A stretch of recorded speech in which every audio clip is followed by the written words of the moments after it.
Members of the media, the violence, looting and destruction of key infrastructure that was reported mainly in Gauteng and KwaZulu-Natal has continued overnight throughout the day today.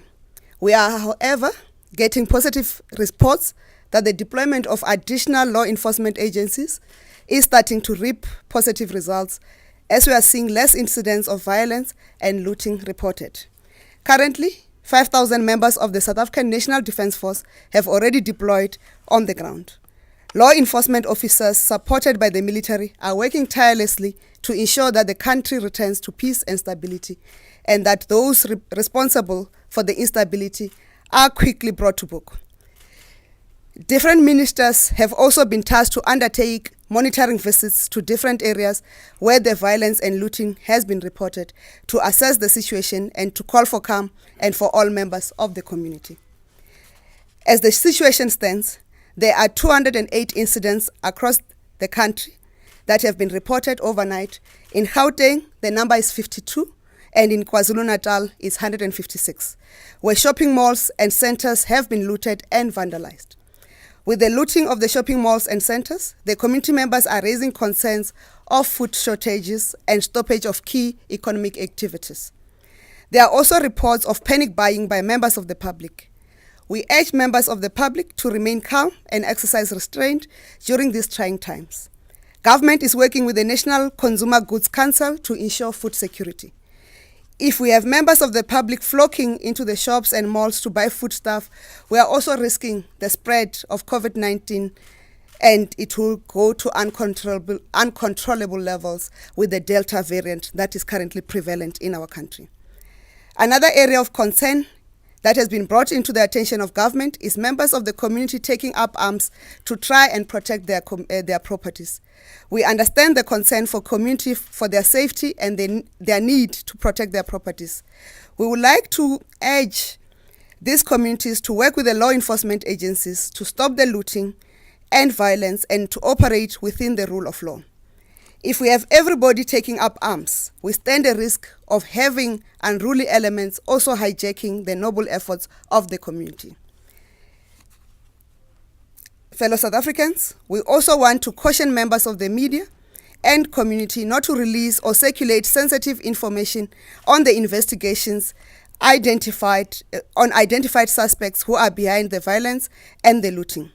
The situation will jeopardize sensitive investigations which are ongoing, and it can affect the judicial process. We therefore appeal for responsible reporting and sharing of sensitive information. Later in the day, we'll release the WhatsApp number and the email address where members of the public can report those who are instigating the violence in their community. In conclusion, the government is working with different sectors to ensure that we bring to an end the looting and violence. We all need to speak with one voice to condemn the lawlessness and to work together to ensure that we root out this scourge in our communities. Government appreciates the support of South Africans who have resoundingly rejected the destruction of their beautiful country. The business sector, both big and small, who have partnered with their government to ensure continued operation of the South African economy and critical supplies. The political leadership from across all political parties who are represented in our parliament for putting aside political differences for the benefit of our beloved country. The traditional leadership and interfaith leaders who have offered to reach out to their communities and ensure that safety prevails in our country. Thank you.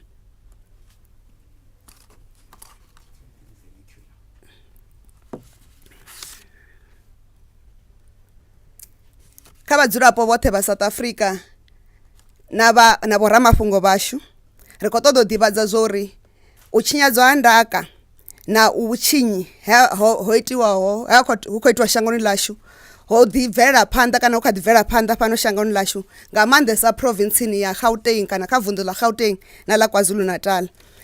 Mara zwino ri khou thoma u wana mivhigo yo no khwaṱhisedza uri vhudziki vhu khou thoma u vha hone kha shango ḽashu musi masole vho swika na musi ro engedza tshivhalo tsha vho ramilayo kana vhathu vho enforcer kana vho langa ndango ya shango uri vha kone u shuma vhoṱhe. Ri tshi khou amba zwino masole ono swika 5000 ono vha hone fhasi a khou shuma.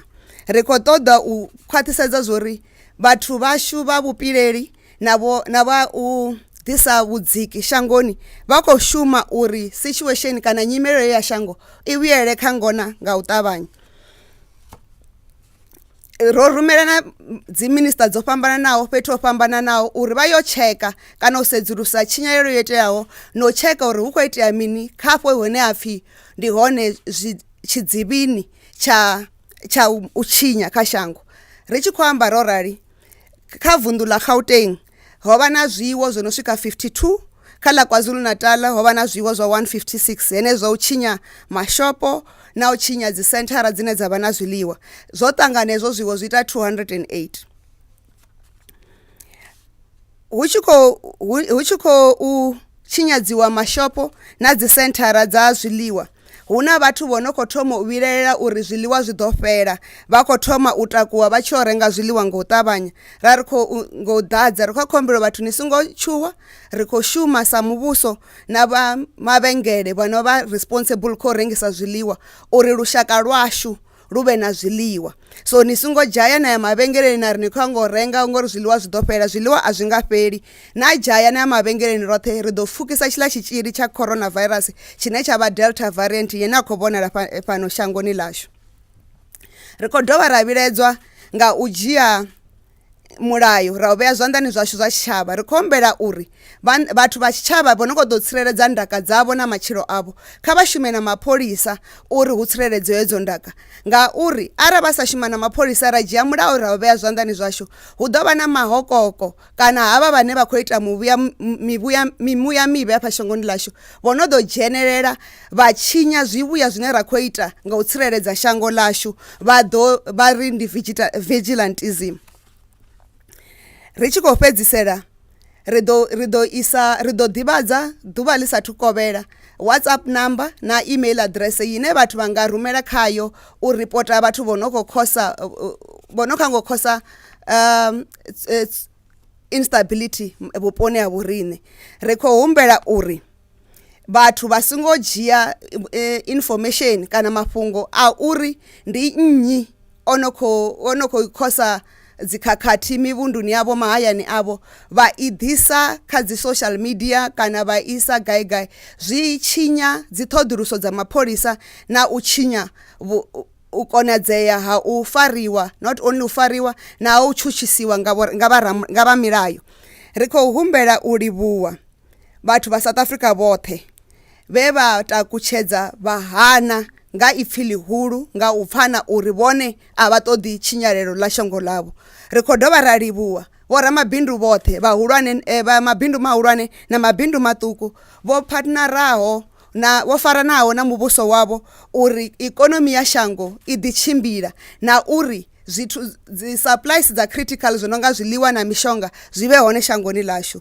Ri khou dovha ra livhuwa vha mahoro a dzipolotiki ene a vha hone phalamenndeni yashu nge vha tenda u vhea dzi difference kana u sa pfana hashu lwa polotiki thungo uri ri pfane ri tsireledze no fhaṱa shango ḽashu.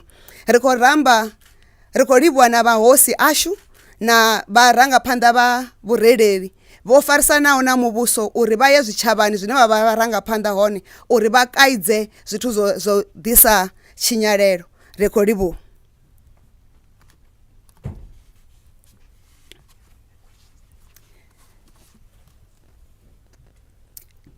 Are there any questions that we must field?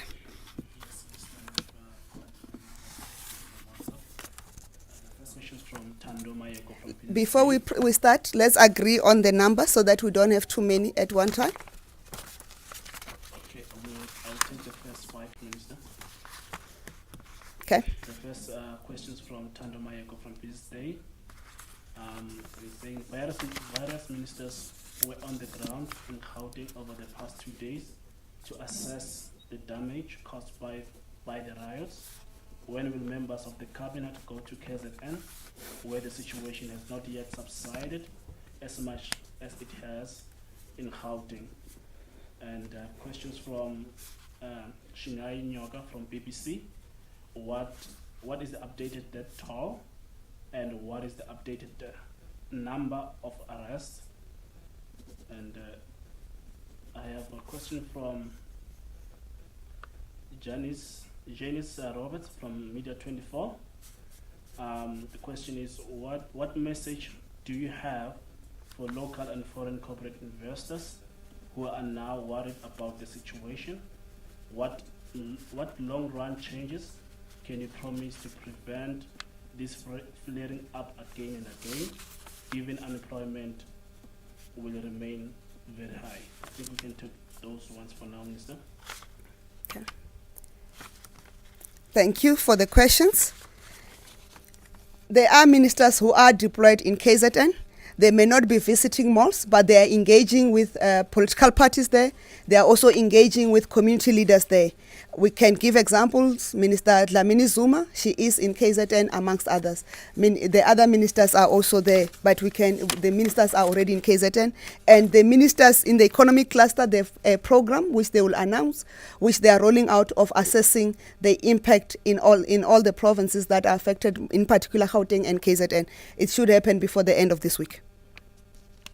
In terms of the death toll, the numbers, we don't want what happened yesterday to have different numbers. The police are still verifying the numbers and confirming the tally between Gauteng and KZN, so that number will be released earlier as we release the last statement of the day.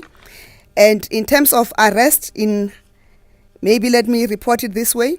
Out of the 52 incidences in Gauteng, 219 cases have been opened and 686 arrests have been effected. And in KZN, out of the 156 incidences, 464 cases have been opened and 1,068 arrests have been effected. In terms of the question around local and foreign investments, as I've indicated, the government is already working with the businesses that are in South Africa to make sure that we stabilize the situation. We've got confidence that the situation will be handled quickly and the threat on investment will be minimized. We cannot disregard that the investments in South Africa would be slightly affected, but we are confident about their rebuilding of the economy and the partnership with South African businesses who have stayed the course and are true patriots in making sure that we rebuild this economy, not only from the scourge of the violence now, but also from the impact of the COVID-19 disaster. And in terms of long-term programs, the government had already started working in partnership with the private sector, labor, and communities on rebuilding the economy.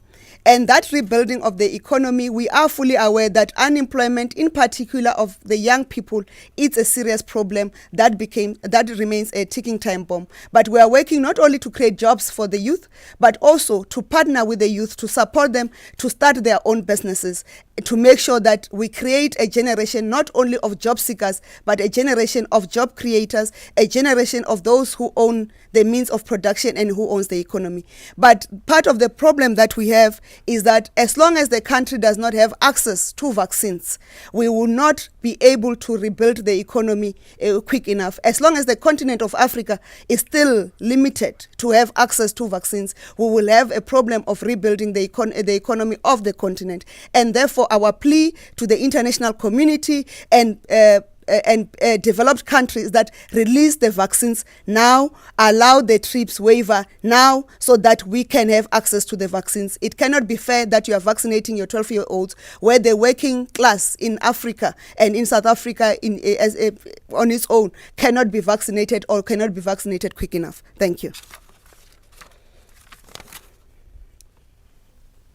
Thanks, Lisa. I'll proceed with the questions. And I have a question from Kate Davis from Eyewitness News. Minister says, can you respond to the allegations regarding Tulani Lomo? And also ask, when do you foresee the reopening of N3 between Joburg and Durban? Is it still controlled by truck drivers? And what is the immediate plan to ensure food, medicine, and fuel security in KZN and other affected areas? And what is the latest and best information held by the state as to who is destroying the infrastructure and what's what's behind this? And then Madam Charles from News 24. You are reading too fast. I can't follow. I've missed you on the N3 reopening. I got that, but after that, I didn't get the question. Okay. The next question is, what is the immediate plan to ensure food, medicine, and fuel security in KZN and other affected areas? And what is the latest, best information held by the state as to who is destroying the infrastructure and what's behind this? And then Madam Charles 24 says regarding the 5,000 SANDF soldiers initially, the deployment was to 2,500 soldiers. When were the additional soldiers deployed? Can you give an indication of where they have been stationed? And also ask, can you... We said, I thought we agreed on 5 questions. Okay, Mr. Stop for me.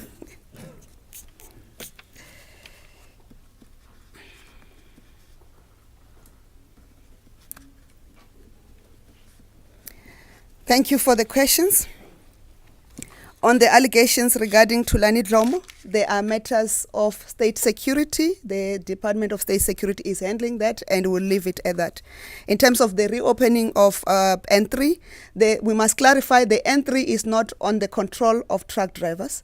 There has been an arrangement given the incidences of violence against the truckers who were ferrying goods to the port and from port that were being under attack, that a transfer arrangement will be done to make sure that goods that are from port to inland will come through, and then goods from the Durban port in particular, and then goods from inland that has to go to the port will be transported. The security and law enforcement agencies are working with the private sector to make sure arrangements are in place to make sure the transfers are done as soon as possible. We had agreed that they will be escorted as they move, but therefore it will mean they must move at particular times and under escort. Those arrangements are underway, but there are no truck drivers that are controlling the N3. There were threats to the truck drivers and the trucks as they were passing through.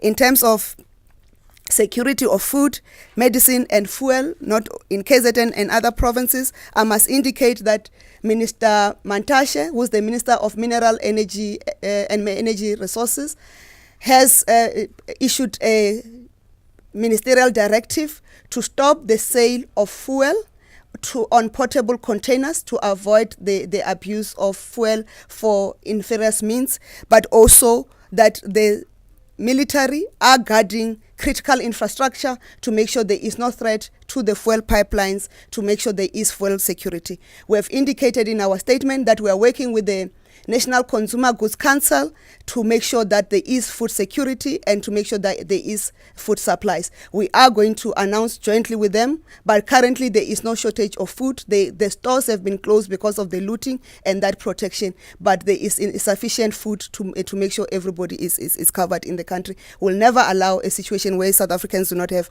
access to food. In terms of the question around what is the best information we have about those who are perpetrating or instigating this violence, and what is behind it. What I can confirm is that it is an economic sabotage, it's violence, but we are not at liberty to announce who is behind it, because if we do that, we'll jeopardize investigation and successful prosecution of the cases.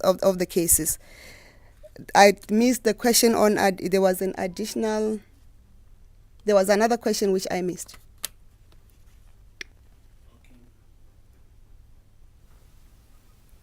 If you can start with the last question that I was supposed to answer and go to the next ones. Okay.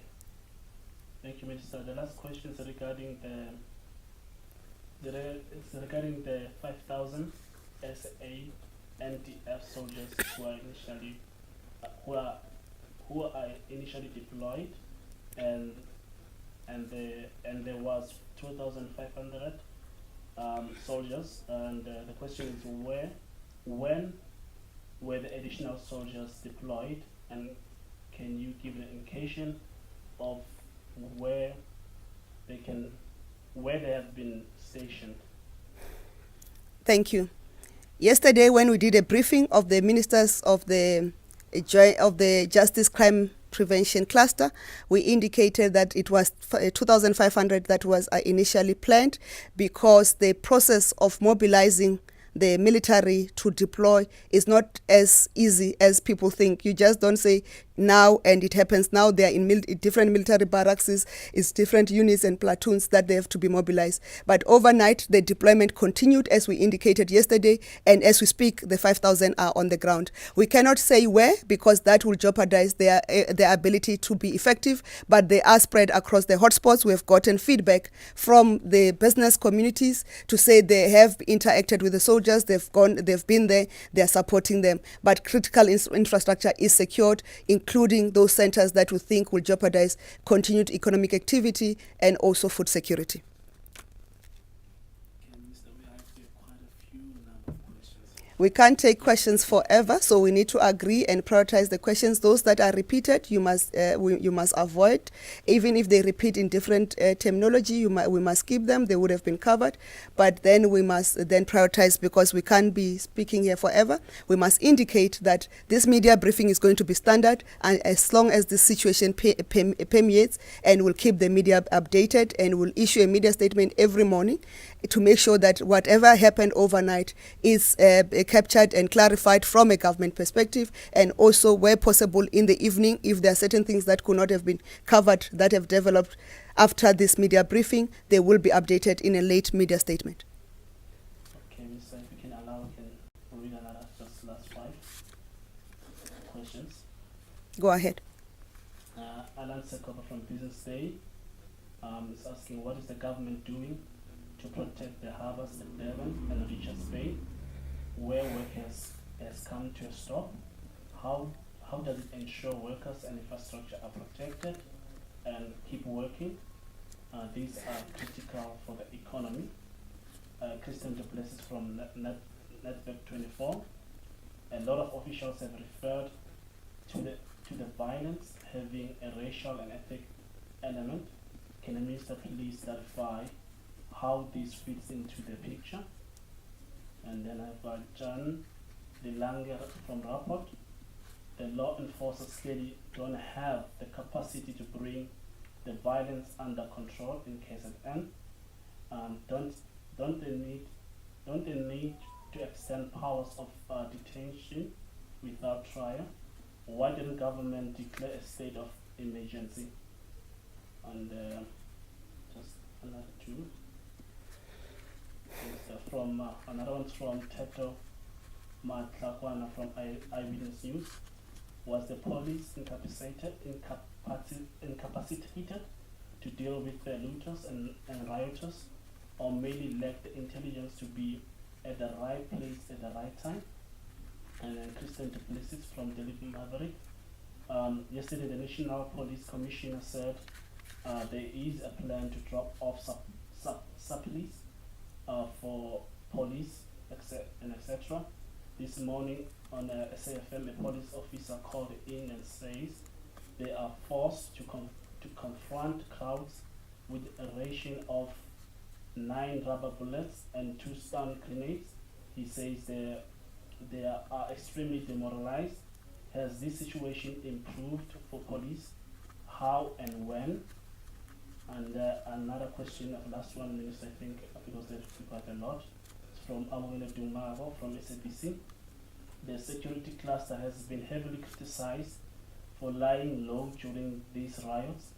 Why only come out today, as we have seen several ministers in Gauteng? Thank you, Minister. Thank you. The question around the protection of harbors in Durban and Richards Bay. As we have indicated, the harbors and are critical infrastructure. They have been protected. The question of when are we getting them to function better or to go back to normality, as soon as the situation has stabilized, they will go back to normality. In terms of the racial and ethnic element of the violence, we must indicate that South Africans have resoundingly said they are not tribalism. There's no tribalism in this country, and they don't want to be classified. There's no superior tribe, and there's no junior tribe. There are no those who are entitled to be in South Africa. We are all South Africans. We are equal. We are one nation.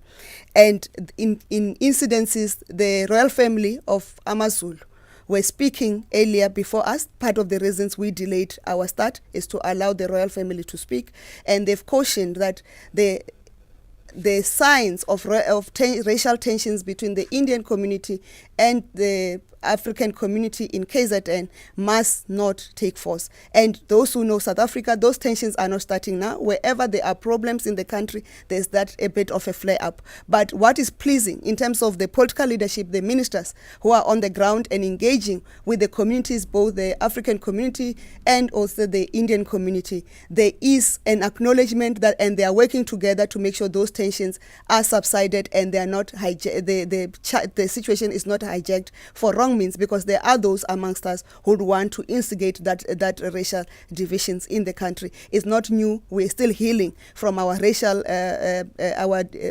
divisions of the past, and therefore we cannot ignore that those tensions may flare up a bit and there, but it's the responsibility of leadership to come in, and the traditional leadership of the Zulu nation has come out to condemn that, and the leadership of the Indian community has also come out and condemned that, and they are jointly working together. I was part of a meeting yesterday with the leadership there. They are working together to make sure the situation is stabilized.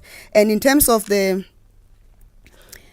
I won't answer the question around powers of detention, extending the powers of detention, because it was dealt with yesterday. It was clarified that within the law, there is enough capacity to deal with the current situation. We don't need extra measures in that state.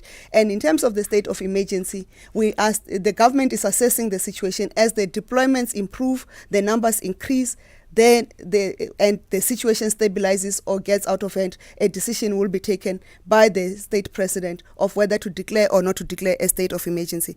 Whether SAPS was incapacitated or whether there was lack of intelligence. We must recall that this situation is not happening during a normal time. It's happening in an environment wherein we've got COVID-19, and we took a decision as government that the workplace must be minimized.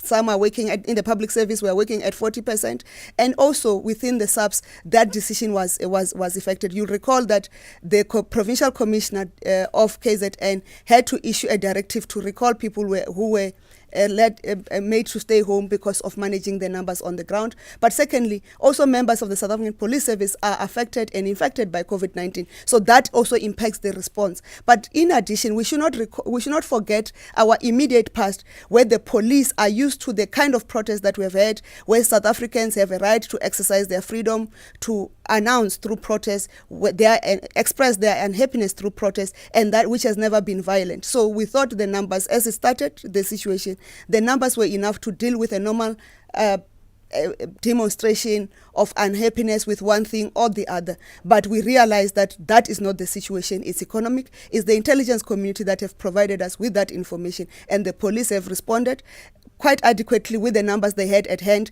and they've moved rapidly to recall those who were made to stay at home to manage the COVID-19 pandemic. In terms of supplies for police, like I've indicated, the same response will apply, that the supplies will not have been enough because we had not planned for that type of violent. It's not even, they are not demonstrations. They are people who are conducting economic sabotage, who are orchestrating and planning the attacks. If you look at how the malls have been attacked, those are clear, orchestrated and planned, and the capacity of the state will come in heavy on those who are instigating.